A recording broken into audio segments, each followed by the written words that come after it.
Listen, I'm not a furry, but you will never ever catch me hating on furries because when I was a child, a furry saved my life. I was 16 years old and my friends and I drove 10 hours to Atlanta, Georgia to see our favorite artist of all time, Tyler the Creator, on the Wolf Tour. What we didn't know is that the hotel we were staying at was also a convention center, which was also hosting the Wolf Tour, but it was a furry convention. You have to understand, back then, furries were not mainstream. We had no idea what a furry was or what was going on. It was just a bunch of people walking around in fursuits, and I assumed it was like a mascot convention. I remember asking one wolf, hey, what company do you work for? And he goes, well, me, I work for Microsoft. I'm like, since when does Microsoft have a wolf mascot? But whatever. So we push through the fursuits in the lobby, say excuse me to the foxes, and run down the street to the Tabernacle where Tyler the Creator was playing. We waited in that line for maybe an hour. Finally, we're at the front. They're scanning our tickets. We hear the first song go on, tamale, tamale, tamale. But when security goes to scan my ticket, it doesn't beep. He looks at me, he goes, this is the wrong ticket. I'm like, what do you mean? They go, this is the wrong ticket. That's when I read the ticket and I realized I had bought $145 tickets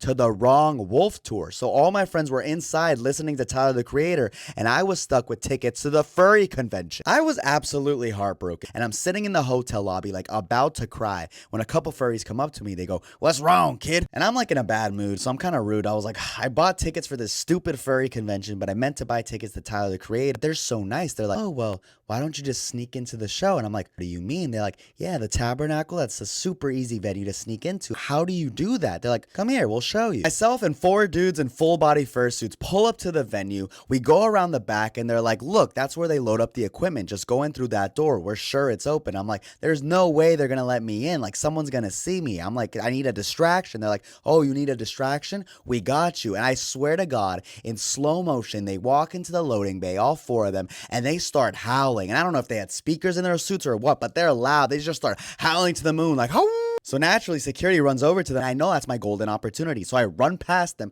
run in the door, and sure enough, it's unlocked. I run inside. Next thing I know, I'm front row at Tyler the Creator with all of my friends. They're like, yo, how'd you get in? And I'm like, dude, the pack let me in. It's been over 13 years since that happened. And I still remember that day like it was yesterday because on that day, I was adopted by the pack. And that's something you just don't forget.